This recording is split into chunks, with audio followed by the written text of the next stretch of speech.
Okay, it's 7:45, and I call to order this meeting of Fairfield-based Golden Speakers Toastmasters.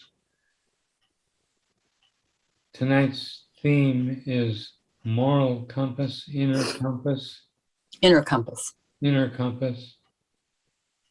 And we have a pithy quote from the former First Lady, Michelle Obama, about her own moral compass. The mission of our club and of every Toastmasters club is to provide a mutually supportive and positive learning environment in which every member has the opportunity to develop verbal communication and leadership skills, which in turn foster self-confidence and personal growth. Let's hear it for our mission. Now I would like to turn proceedings over to tonight's Toastmaster, Bob Fogel. Thank you, Mr. President. Good evening, fellow Toastmasters and viewers at home. My role as Toastmaster is to introduce tonight's role players. And our first role player is going to be our timer, which is Mr. Art Atkinson. Art, can you share? Yes, my role as timer calls for me to time various sections of tonight's meeting, particularly the speeches, and to report on the times taken at the end of the meeting. Tonight's prepared speech by Donna is 7 minutes long, 5 to 7 minutes long, and I will display the green card at 5, yellow card at 6, the red card at 7, and Donna will have 30 seconds after the appearance of the red card to wrap up. Tonight's table topic speeches will be 1 to 2 minute speeches with green at 1, yellow at 1:30, and red at 2 minutes, and 30 seconds later will be the deadline for finishing wrapping up. We will have various times decided upon later for the evaluators tonight, and we will time some of the other portions of the evening's proceedings. Back to you, Mr. Fogel. Thank you, Mr. Art Atkinson. Art, I'm going to swing it right back in your way. You are also our this evening's grammarian. Can you share about that role? Yeah, my role as grammarian calls for me to listen carefully to the language used by people who speak this evening and to complement particularly felicitous phrases or turns of phrase or unusual vocabulary words, and if necessary to recommend changes where something is needing improvement. The other part of my responsibility is to choose the word of the evening, which is the word intuitive. And I put in the chat the definition: thought or action using or based on what one feels to be true even without conscious reasoning. And instinctive would be another synonym. A sentence would be, I had an intuitive conviction that there was something fishy about his excuse. I will look for people to earn brownie points by using intuitive tonight, which ought to be possible given the theme of the evening. Back to you, Bob. Thank you, Art. Our next role player this evening is our awe counter, which is Dan Craig for this evening. Dan, can you share your role? Thank you, Mr. Toastmaster, fellow Toastmasters. My role as counter is to keep track of filler words, words that we plug into spaces where we ordinarily should just be quiet. Things such as well, so, like, you know. And I'll also track those cases where sentences are strung together, often with so or but, where there should be a pause or a hard stop. And I'll listen to repeats and perhaps for any custom kind of filler words that anybody comes up with. And I'll give a report at the end of the meeting. Thank you, Dan. Then our general evaluator of this evening is going to be Ms. Jean Symington Craig, and we'll hear from her later. And our joke master also will be Donna Sosa, will be our joke master. As we prepare for prepared speech tonight will be Donna, and I am going to pass this on role to Dan, and he's going to read the objectives before Donna speaks. Over to you, Dan.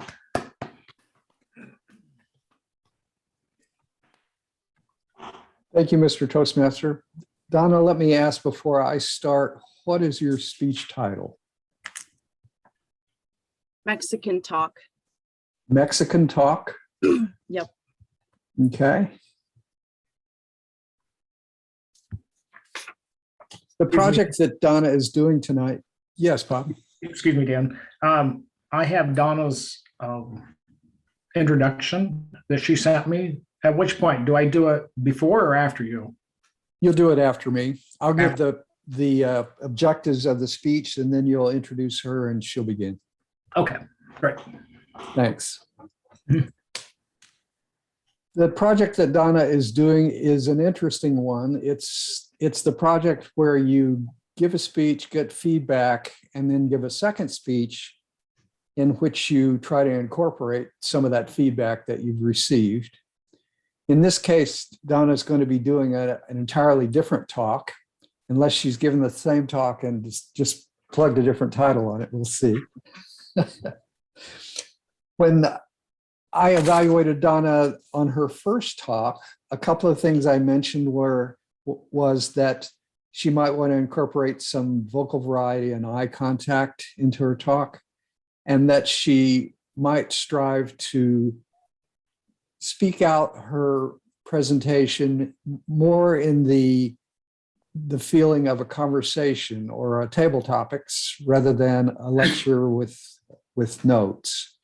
So we'll see what of that Donna might choose to incorporate tonight. Officially, the purpose of this project is for the member to present a speech on any topic, receive feedback, and apply the feedback to the second speech. The purpose of this speech is for the member to demonstrate that he or she has applied the feedback received from his or her first speech. Now I'll turn it over to you, Mr. Toastmaster, for the introduction. Thank you, Dan. My role as Toastmaster is to introduce our speaker of this evening, which is Donna. Donna is a third-year student of creative writing in the undergraduate program at MIU.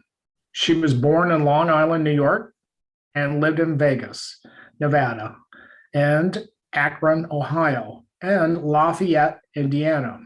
Her hobbies include reading, writing, painting, drawing, hiking, and swimming.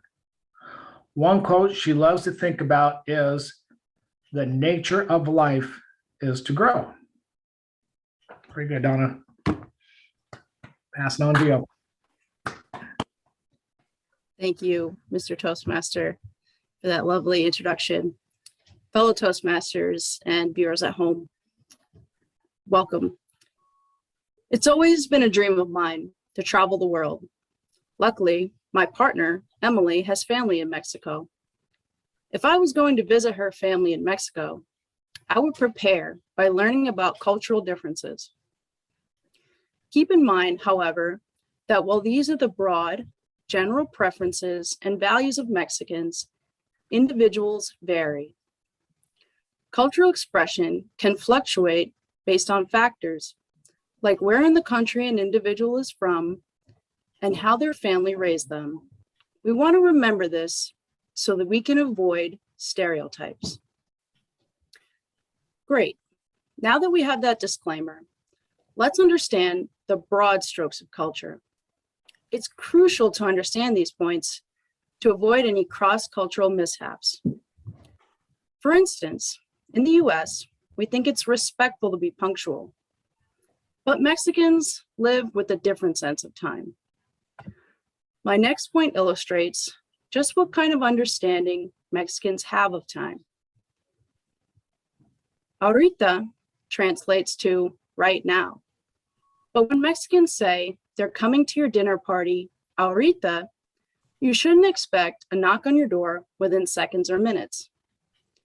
In fact, you could be waiting 10, 20, 30 minutes, or even several hours.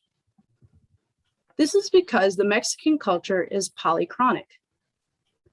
Polychronic means that time is flexible and not linear. Mexico's culture dictates that relationships take precedence over appointments. Strict schedules are often not adhered to, and if a Mexican is on their way to your dinner party, but is stopped by their primo for a chat, it can't be helped if they are late.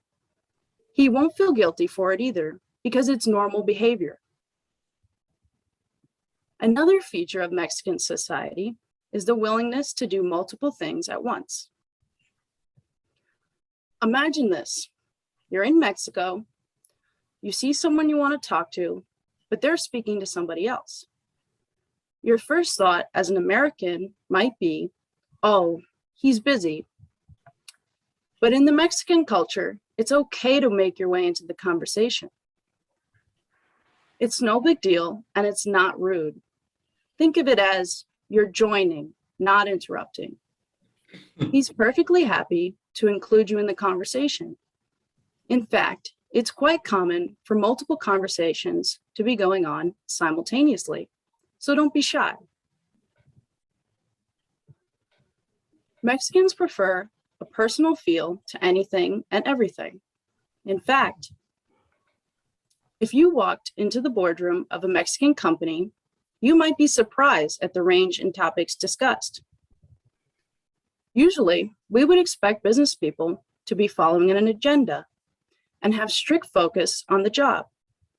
But in Mexico, business people often get distracted by relationship factors like who just got married, who had a baby, and whose father is sick.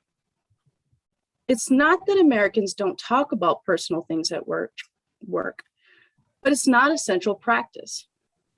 However, this kind of bonding is expected in Mexico, even in business situations.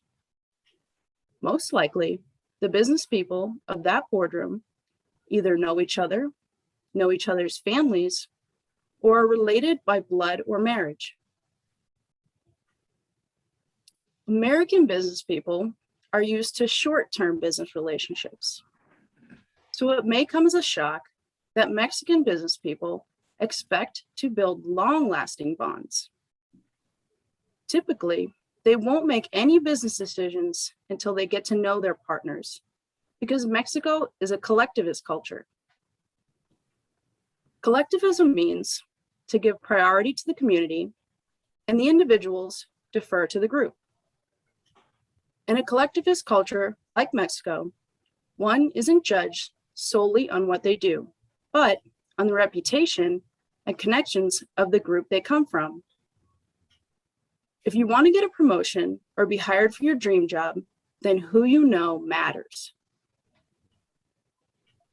In America, we frown upon nepotism, but favoritism for family and friends is normal in Mexico. This is because Mexico is a high power distance culture. That means that the people at the bottom agree that there should be people at the top. If you're part of the group or family that has a position at the top, then it's expected that you will also have a high power position. Now, I'm going to wrap this up by contrasting the American style of communication with the Mexican style. American audiences expect speakers to tell them what you're going to tell them, and tell them what you told them. Mexicans don't expect you to spell everything out so blatantly. And this is because Mexico is a high context culture. That means that Mexican audiences will be looking for clues in the way you use your body language, what your status is, where you come from, and who you know. So the important thing to take away from this speech is that Mexicans are relationship-oriented people with a flexible comprehension of time. Family is more valuable than anything else. Also, it's essential when speaking to a Mexican audience to be aware of how body language is used. My examples of Mexican life should have prepared you to be patient and understanding of cultural differences. Teaching this knowledge has increased my fascination with culture, as I hope it has for you. Thank you.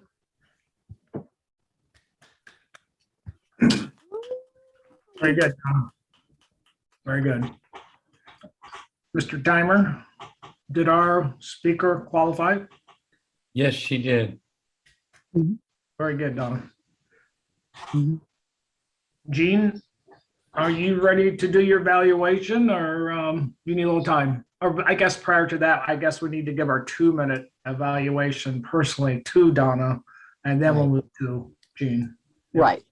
Caught my, And first, we want to just confirm that our speaker qualified or didn't qualify. She did. Yeah, we He, just. he said that just now. You said that, okay. Yeah. Okay, yeah. So now we have 2 minutes to give her feedback.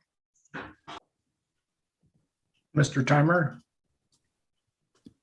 are we within our 2 minutes? Sorry, I blew it. Yes, we are. The time's up now.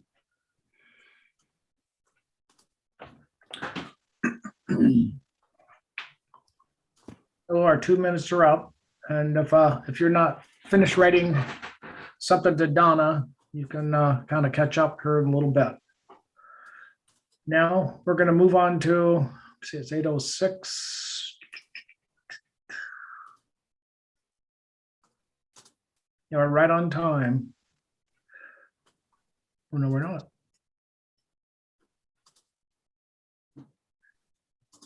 Jean, I believe you're going to do our evaluation. Are you ready for Donna on that?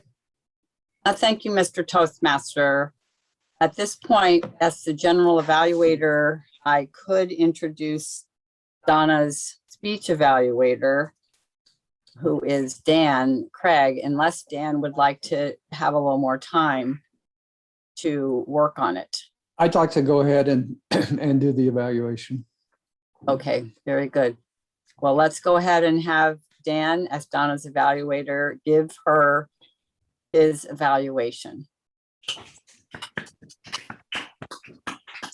Thank you, Madam General Evaluator, fellow Toastmasters, and especially Donna.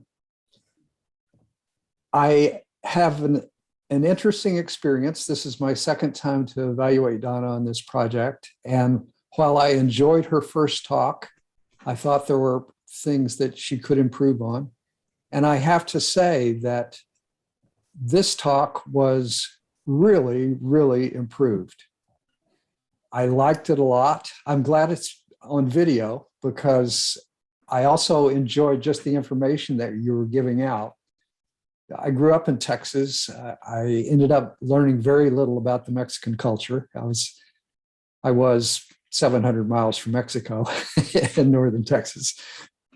But this was just fascinating to me. And I think one of the things that I was suggesting that you try to do from the last evaluation was to give a talk where your audience felt like you were saying something that was valuable to them. And you really, really succeeded in doing that. I personally experienced that you were giving me information that I really did not know. I think I learned a lot and it was very valuable. So I appreciate the information. I appreciate the good way you presented it.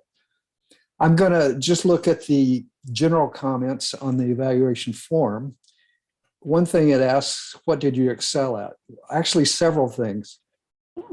The most noticeable was organization. You really had it well laid out in the American Toastmaster fashion, as you were explaining to us at the end.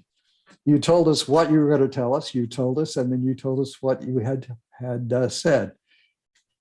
Fascinating also that in Mexico, that would not win you any bonus points at all.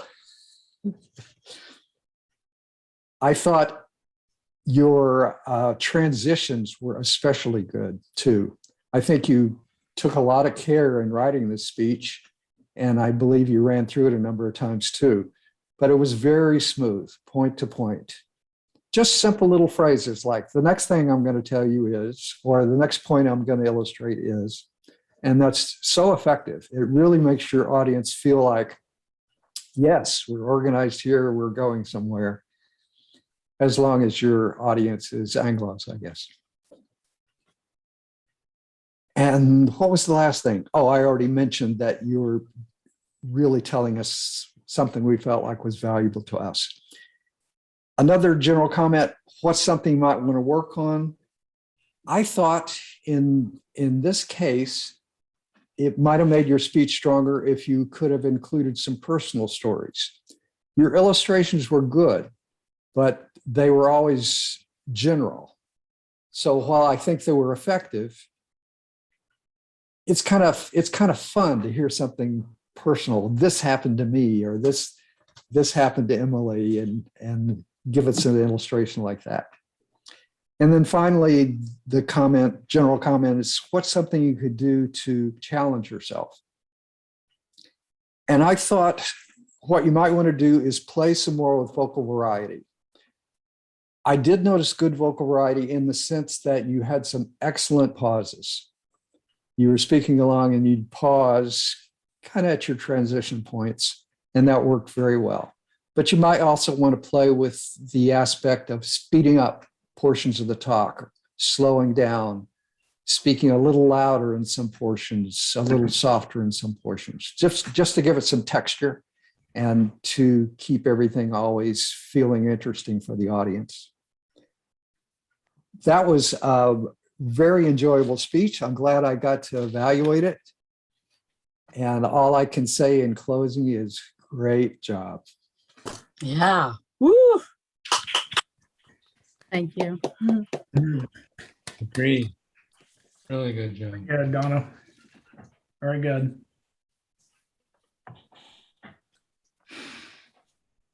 So now The table topics, Master, do I introduce you? that would be fine. Yes. Mhm. Well, Jean, take it away. You're our table topics master for this evening. I was waiting my cue. Patiently, I can tell. Okay, very good. All right.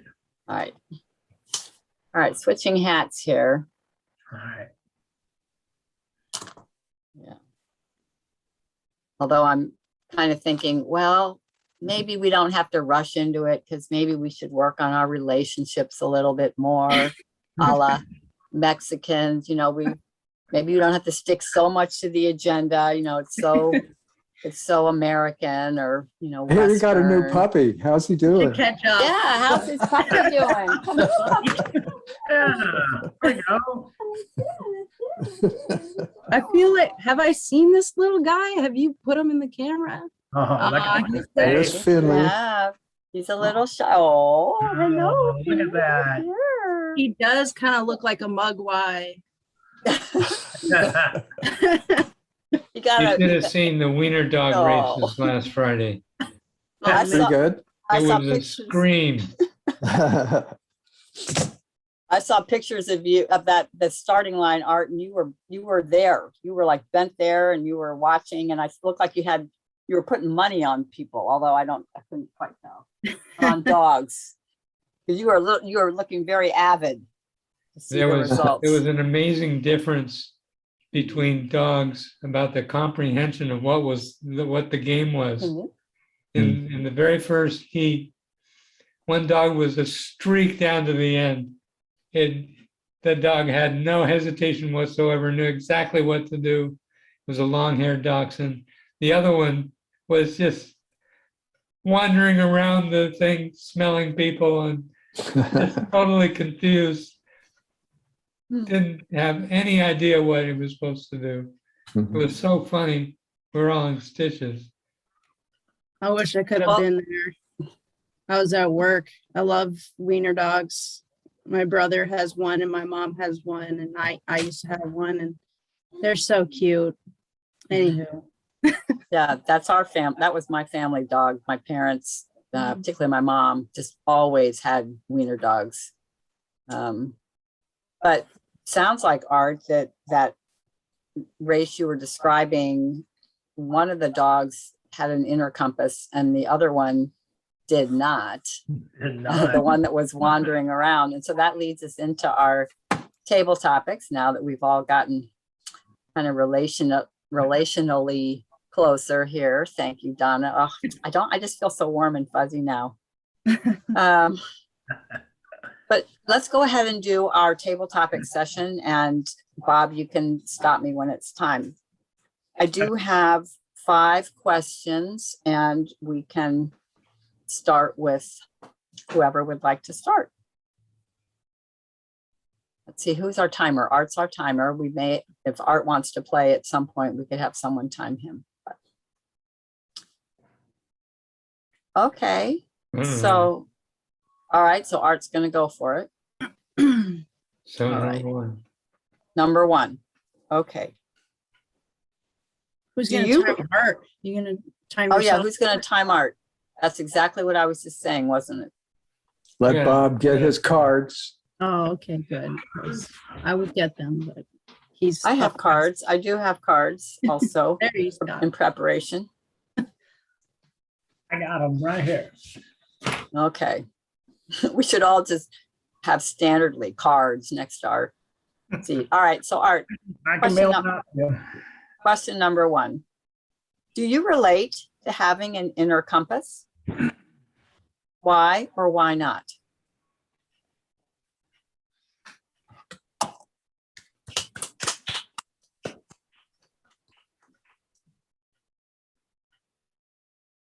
Excuse me one moment. Bob, you're the evaluator, correct? Correct. So I already know from experience, it's too hard to be the timer and evaluate both. So let me, I will time. Is that okay? I'll time because I just think that's a little too hard. Okay. All right.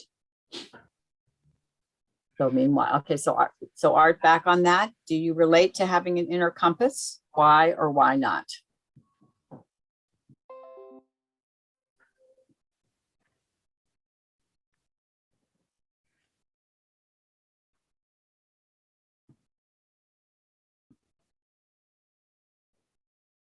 Fellow Toastmasters and guests who may watch this recording. I don't think about the subject in the same terms as having a moral compass, but I've always acted that way. I remember one particularly standout experience that I had one November evening as it was approaching sundown. I was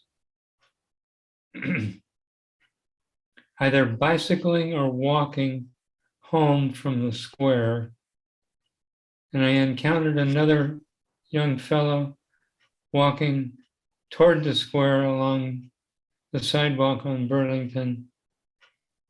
And he stopped me and he asked if I could direct him to some place where he could get some lodging for the night. He was hitchhiking and he'd lost his ride in Mount Pleasant and he needed a place to stay for the night.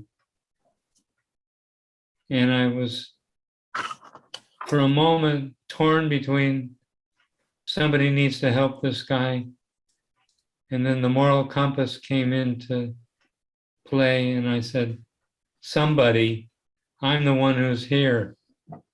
If it's not me, who is going to help this guy? And I took him to my house, got in the car, and drove all over the place to find him lodging, eventually connected with the parish priest for St. Mary's, and found out that he had a program, and he set up the guy in Motel 8 with a room for the night. And my moral compass left me off the hook. I knew that I had done what I needed to do. That's one of the occasions when I'm very sure that I operate with a moral compass without thinking about it in those terms. Thanks for the question.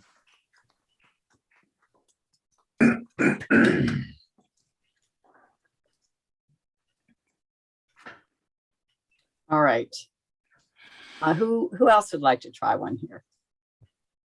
I can give it a shot. Okay. 2 through 5.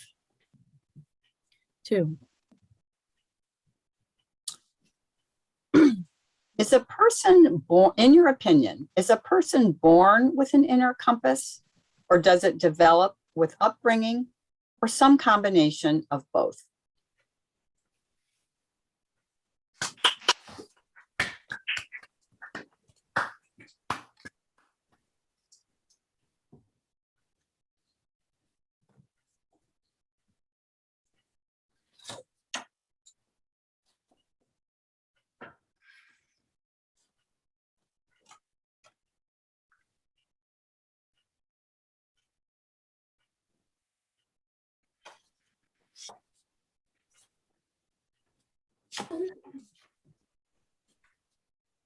Thank you, Madam Table Toastmaster.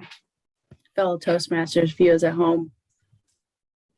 Intuitively, I can say that we are born with some sense of right and wrong. However, it's been my experience that through our lives, we learn to either ignore our inner compass and go with what we think will help us survive, or we feel safe enough to take the feedback from our inner compass and apply it in a moral way. I think that we can't judge other people for decisions they make that we might judge ourselves if we had done those things harshly. But since we haven't had the same life experiences as the person we would judge, we should check ourselves to see that we were privileged enough that we didn't go through things that would lead someone to make bad decisions. I feel very strongly about that because my mother had a very difficult childhood. And as a result, she was left very traumatized. They didn't have a lot to eat growing up. Her brothers were schizophrenic and they would physically assault her. She was afraid to sleep at night. She had to put the dresser in front of her door because she was afraid they would attack her. So for someone to judge the decisions she made in life, even me, who experienced her mothering, is wrong. She may have made a lot of mistakes, but she did the best with what she had. And I know in her heart that she did have a moral compass.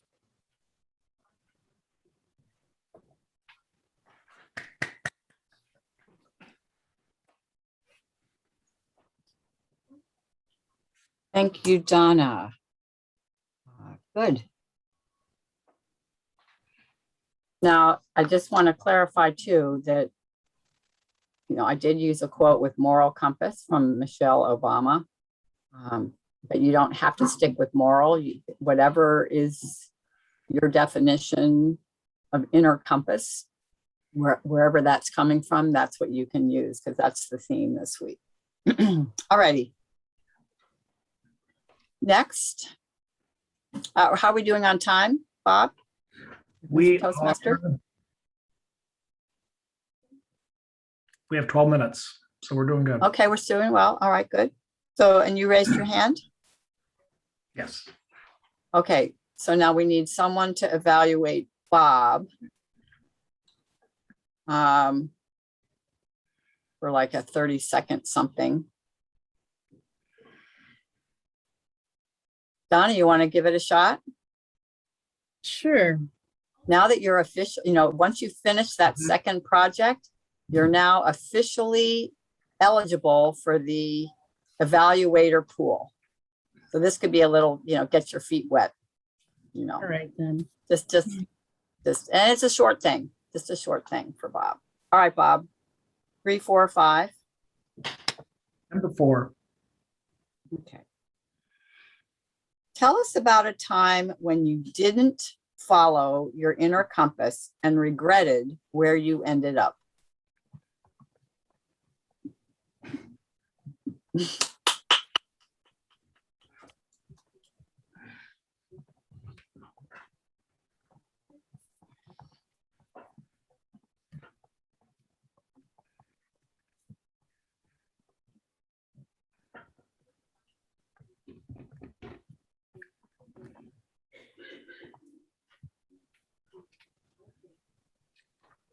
Thank you for the questions, Madam Table Topics Master. Good evening, fellow Toastmasters, viewers at home. Do I have regret for not following my inner convictions? Well, I need more time than 2 minutes to share about that, but I will narrow it down to just a funny one. When I was a young man, I was just like probably any other average individual. I like to go drink some beer and chase ladies and all that fun stuff. And throughout that lifestyle, I ended up getting a girl pregnant. And I had made the decision, frankly, that we were going to terminate, but I had a buddy of mine talk me out of it. And that was my inner compass. When I should have listened, I shouldn't have done what I did to get myself in this situation. I have friends of mine, a buddy of mine, as I'm walking up to the altar, because her parents and my parents, that was the right thing to do, was to get married. And we're pulling up to the church. He's my best friend, my best man. And he goes, "Bob, let's go." I go, "What do you mean?" He goes, "I am going to Florida. The car's packed. You don't need nothing. We'll go and leave the bride at the altar. But the family's everything there." And as a young man, that was very tempting, extremely tempting, something you'd see in the movies. And I look back on my compass, I believe that I did do the right thing, but it led to a lot of other things that a person would not expect. Let's just put it this way. If I had made the right decision in the first place, I never would have had suffered all that I suffered. But it's a dual-edged sword. I enjoy my family, my children and grandchildren, but there's still the battle scar of divorce that lays across my chest. Back to you.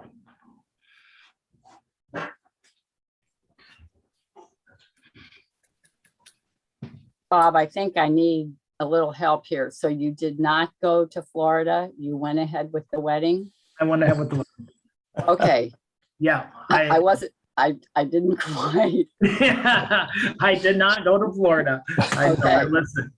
But if I would Okay. listen to my inner compass in the beginning, I wouldn't have got myself into that situation. Uh-huh. Was this the same friend that told you to not terminate it? No, this is a different friend. Oh, This okay. is I totally- think I'm thinking your friends need to be reassessed. But anyway, no, this is someone else. okay. Well, very good. Thank you for sharing that, Bob. Mhm. Always learning more about Bob. Yeah. What about Bob? What about That's the- Bob? There's something, well, to tell you, let me tell you. Okay. So how are we doing? Do we have time for another one or so? We have, One more, I think. What And are you I- saying, Bob? I can do the one. yes, we have another, yeah, we have time for one more. Yes. Okay. All right. What are So my three, choices? 3 or 5. 3. And I know which one please. I know which one I'm going to give you, regardless of which number you pick. Okay. Well, let's call it 3. Okay. Do you think it is useful to have an inner compass? Or is it better to be flexible with all options available for each situation?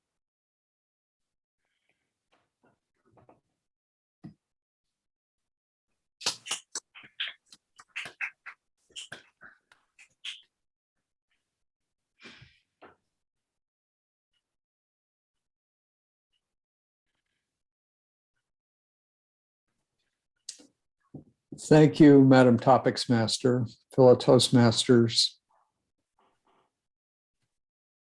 I think it's important to have an inner compass that's active.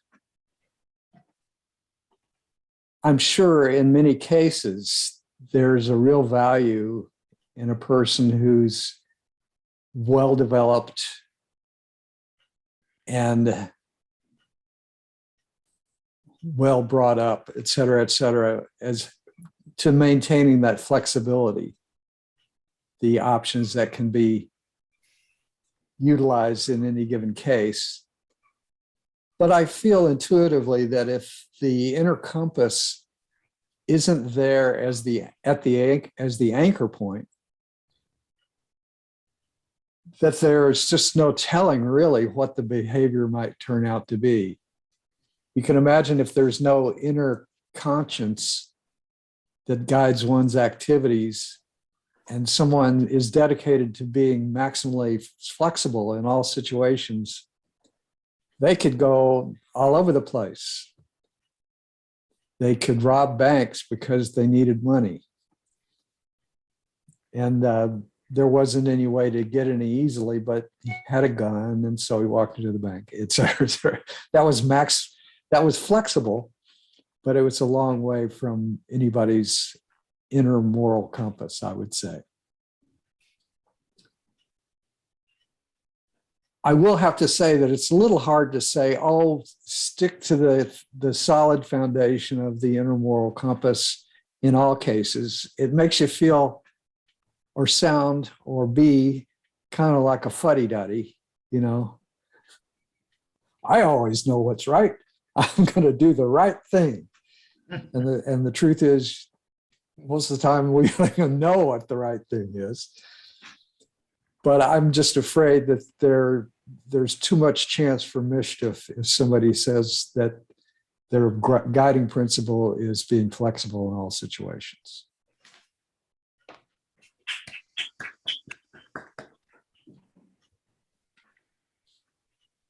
Intuitively, Dan, I thought that would be your answer. I just always thorough, covering all the bases. Mr. Toastmaster, are we done now? Are we done with table topics? All So right. I got just the moment writing notes there. Yes. Okay. So Now- Mr., I'll just go ahead and ask our timer. Did our table topics, which of our table topics qualified?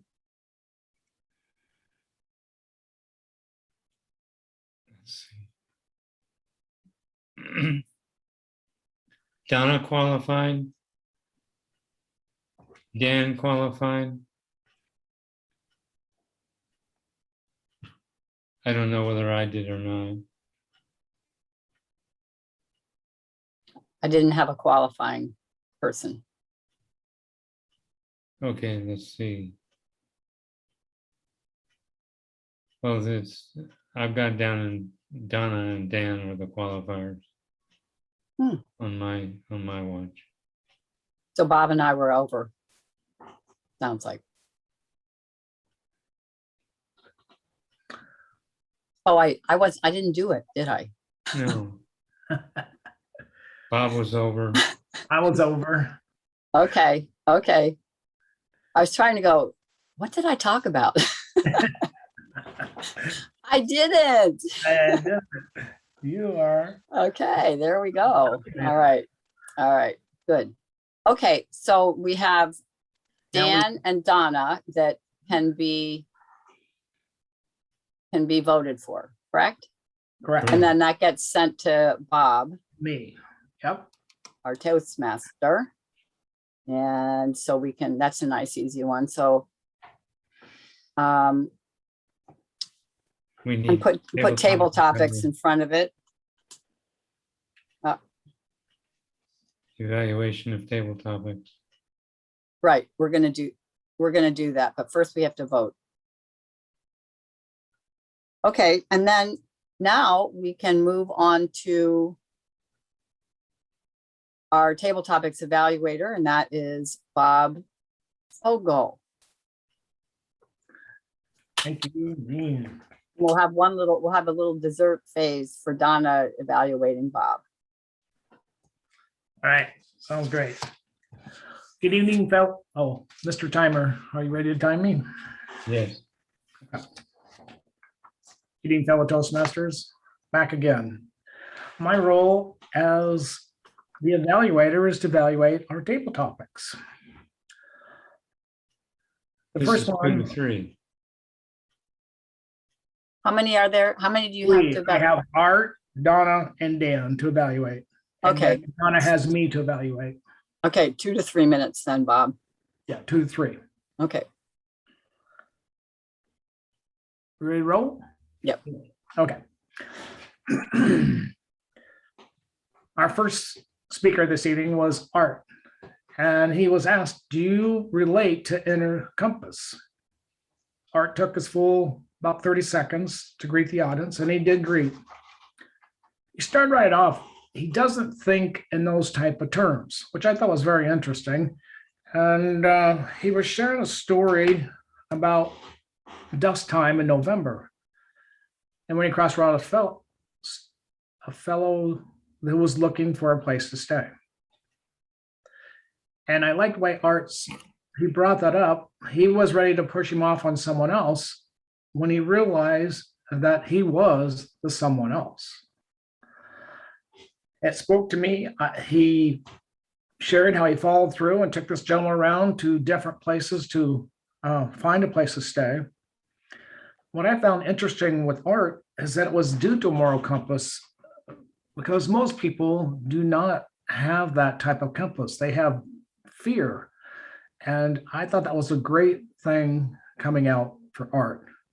My only suggestion for Art would be did that moral compass, do you believe that was born with that, or was that taught? If you could just kind of share with us how you came about that. Donna, she again was answer the question. A direct question was her moral compass. Was she born with it, or was it taught? She greeted everyone with the word, and I like that. And she said, yes, she believed that it was a God-given experience. It was interesting when she brought up that we're not to judge others, because it's so easy for us to judge. And I find myself, as well as many others, we judge others. She brought the thing through where she started at the beginning, and then she said that we're privileged. And a lot of us forget that we are privileged. It was very good. And due to her mother's experience, what she brought up and she shared that with us, she jumped right in and she shared her mother's experience. The only suggestion I would have with Donna is maybe pick a particular instance that something really stuck due to your mother's experience that has helped you along your way. Dan, he agreed to be flexible, but he also said that it wasn't anchored.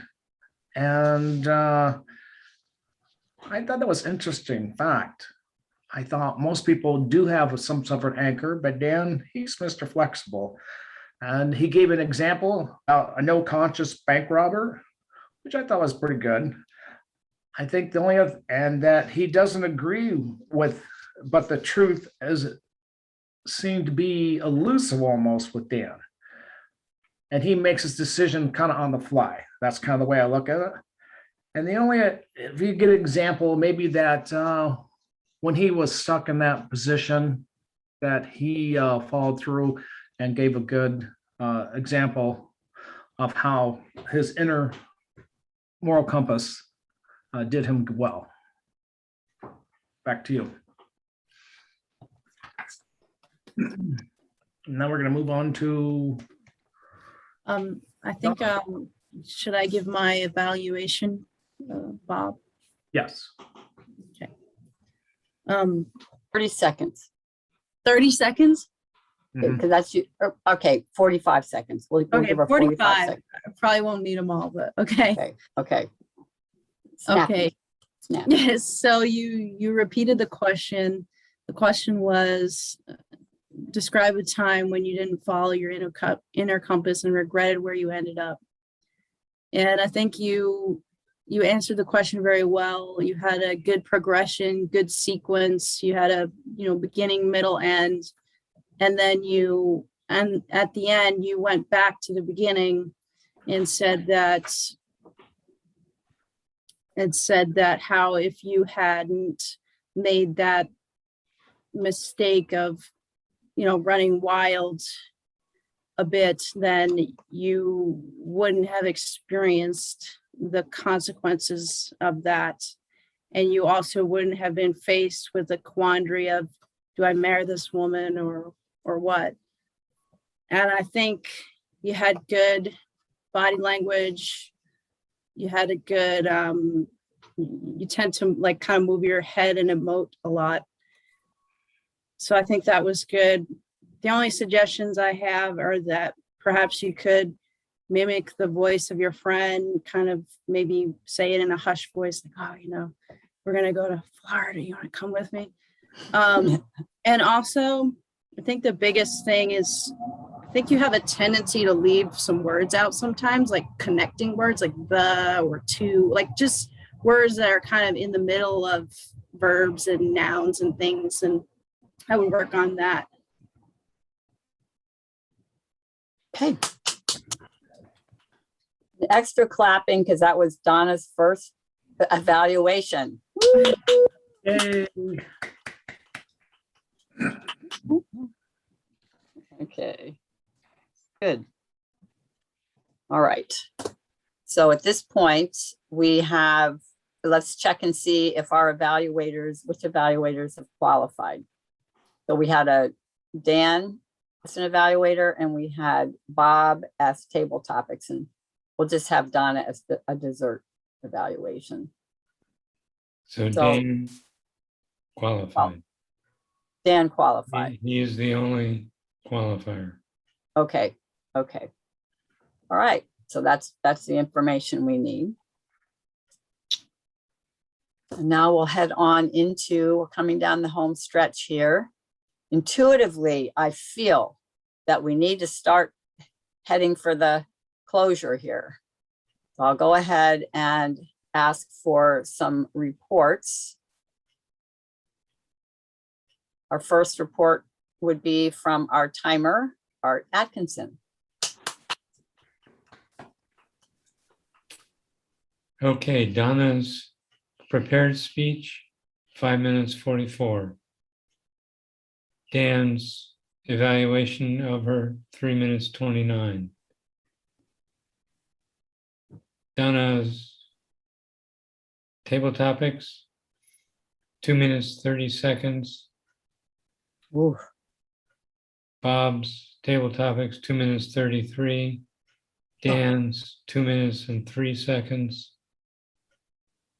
Bob as table topics evaluator, 3 minutes, 39. Oh, Donna's evaluation, way over 45 seconds, 1 minute, 37. Really? Yep. Wow. 45 is hardly time to get your mouth in gear. Well, you think about Bob doing 3 people in 2 minutes, 2 to 3. So Donna would have to hustle. You see, so that's how we do table topics evaluation. You got to hustle. You can't. So, but anyway, we're being Mexican tonight, so we don't worry about time too much, I guess. So That's his Toastmaster rule of law. yeah. Yeah. Yeah. Okay. So very good. I think now I'll just for a little variety, I will take it over to our counter for his report, Dan Craig. thank you, Madam General Evaluator. I didn't hear a lot of filler words tonight. I didn't record anything during Donna's speech, though admittedly, I really wasn't thinking about it, but I don't believe she had any filler words. I didn't hear anything from Art. I thought Donna was also clear in her table topics. Jean at some point had an don't remember where that was. Bob in his table topics had an Bob in his evaluation of table topics had 2 and us and 3 us. And Donna in her evaluation had an a so that I thought was out of place, a repeat, and a kind of. That's my report.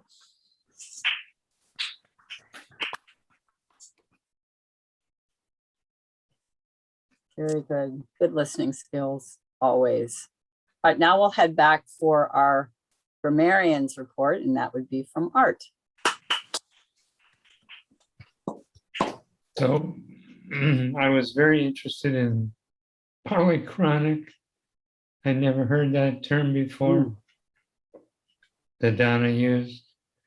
Her explanation of the collectivist culture in Mexico and that phrase collectivist culture, and the phrase a flexible comprehension of time. Donna used intuitively once. Dan used intuitively once. I believe Jean used it twice. Donna had the phrase feedback from our inner compass. I thought was interesting. That's my report.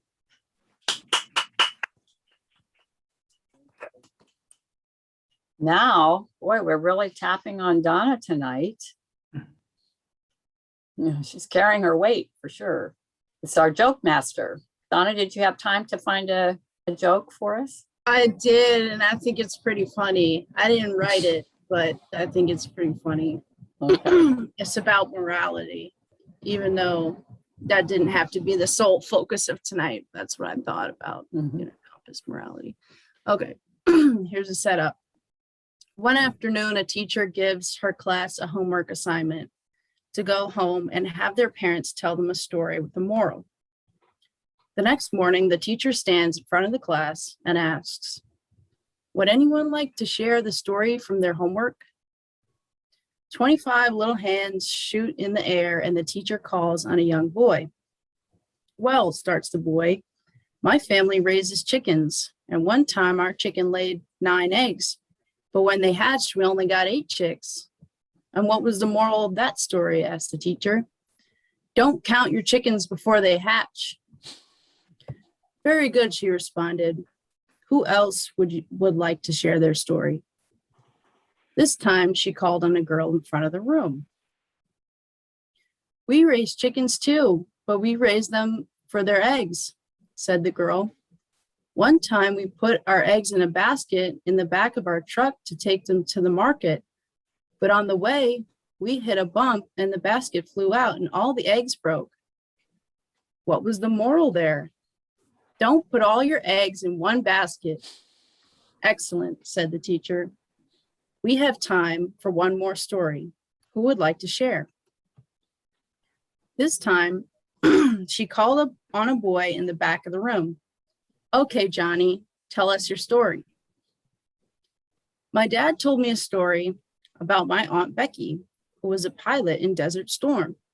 One day, she was flying over enemy territory when her plane was shot down. And all she had in the plane was a bottle of whiskey, a machete, and a machine gun. So she drank the whiskey on the way down so it wouldn't go to waste. And when she crashed, there were 100 enemy soldiers waiting for her. So she killed 80 with the machine gun until she ran out of ammo. Then she killed 10 with the machete till the blade broke off. Then she killed the last 10 with her bare hands. The teacher is absolutely appalled, but trying to maintain her composure, she chokes out, and what did your dad tell you was the moral of that story? To stay the hell away from Aunt Becky when she's been drinking.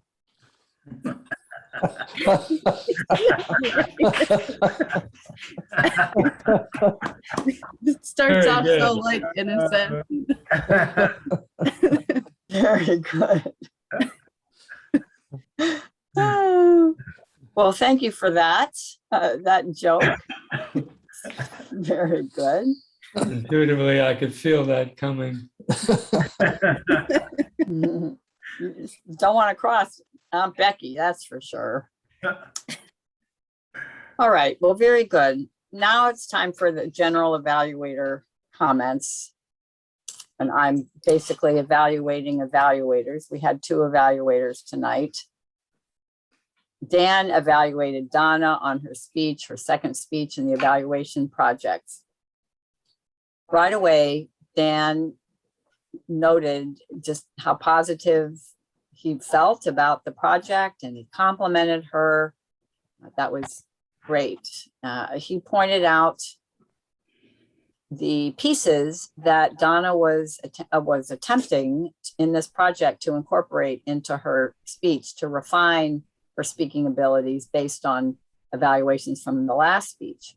So he went ahead and he pointed some of those out, and he pointed out the audience value that he had recommended. He complimented on the transitions, which is subtle. You know, you don't want to just jump from one thing to another. You want the transitions. He gave a recommendation, which is desirable, and he recommended using a personal example as opposed to just general examples all the time. So that would be a sort of a step up, add some little extra flavor. And the audience always loves personal stories, particularly things that are happening to the speaker. My suggestion to Dan, it was a small one, but he did note at the beginning of the meeting that he had recommended a conversational style that she incorporate. He didn't mention that in his evaluation. However, I did think that she made a good attempt and successful attempt at incorporating a more conversational style. So would like to have heard him acknowledge that as well. Bob did table topics evaluator. I just hit something and now everything all squished together on my computer. I can deal with it. Bob had table topics evaluator. He mentioned each person. He did mention the question that they received, which is very helpful for those of us with aging brains, can't remember. And that's usually just about everybody with attention span. I would say that tonight, Bob, in my opinion, leaned a bit more into content, reviewing content and giving comments on content, as opposed to how the content was, say, organized, how was it delivered. So comments could be things like, how was it? Was there a good opening? Did the opening engage the audience? Was there an effective conclusion that reminded the audience of what had been said? Donna actually gave some good, excuse me, pointers on this, which I'll mention in just a minute. But anyway, so the idea that I would say for Bob tonight would be to, again, be cautious or don't go into too much content review, because we all heard it, but talk about how it was delivered, both in terms of the content being organized and effective, and then also how it was delivered. So vocal variety and body language, things like that, I would say. Yeah, that was pretty much what I would say for Bob tonight. Just that way, Donna, when she evaluated Bob, even though she went longer than my parsimonious allocation that I gave her, 45 seconds, good. She had the kinds of comments that I think are generally what I like to see in evaluation. So she made comments about there was a good progression from Bob's ideas and the sequencing of what was happening. So she didn't spend a lot of time telling us what Bob had said, but she did talk about how it was structured and that it was effective. She mentioned that it was wrapping back to the beginning, that you did come back. And so that's a good piece that we want to know. And she also mentioned body language, but she liked Bob's body language. And her suggestion was perhaps some kind of dialogue where, she's, hey, I've got everything we need. Let's hop in, let's get on the road and go to Florida, and Bob's normally, does that kind of stuff too. So he's very good at painting a story with a lot of color like that. So very well done, everybody, all the evaluators. And those are my comments. Okay, good. Now, at that point, then, I guess I will hand it back to our Toastmaster, Bob Fogel. Very good, Jean. So this evening, my role is to hand out the meeting awards, and I cannot do without Jean helping us because he's the ticket holder. Yay! And to start, our table topics winner is, drum roll. Drum roll. Yeah. Dan Craig. Dan Craig. All right. And our best evaluator is Dan Craig, right? Yay. Dan the man. Well, that concludes another. No. Ooh. Oh, no, I back up. What I meant is, how could I forget our wonderful speaker of the evening, Miss Donna Salsa. Yay! Yay! Speaker. A speaker. Yeah. Such an improvement and jump. Yeah. Good Yes. stuff. Yes. Good job, Donna. Thanks. Now, I will pass it back to our president, Mr. Art Atkinson. Art? I have a question, Jean. I was anticipating that our district director was going to join. I thought it was this meeting. Oh, I completely forgot about it. And I haven't heard anything from her. District director, or was it it's our division director. It was Diane DeBach. Yeah, excuse me. I get division and district. Maybe she forgot us. She probably forgot us and I forgot her. So Maybe she ran into her prima for a chat. That's right. yeah, exactly. She'll be joining in about half an hour. Yeah, she'll be Right. joining. Or several hours. Oh, interesting. Well, maybe that was me. I probably could have jogged her memory by sending her the agenda, but nobody jogged my memory. So that's the hiccup there. Yeah. So we'll have to just invite her again. What I'll do, Art, is I will send her a note that, that I forgot to send her something and, I think if she was thinking about it, she would have contacted us and said, how do I join the meeting? But anyway, the idea is that we would like her to come. So we'll do that again. I'll send her something. Okay, Okay. otherwise, good meeting. Mhm. Yeah, And fun. really enormous improvement, Donna. That was a brilliantly delivered speech. Yeah. And it's not like you can't be, bad again. It's not, it's not like the bar's been put so high now that now you're doubly terrified to do something because, now so you can't do it that way. You just have to okay, that's that, did that one and head on. So what we want to do now to have you finish that project on it is have you evaluate someone doing a project. Oh, Yeah. So a speech. Okay. And that finishes you off. So, but oh, congratulations. Yeah, good stuff. Art, do you want to close the meeting and then I'll just follow up with Bob here real quick? Yeah, Okay. so I adjourn this meeting until Tuesday, the 12th.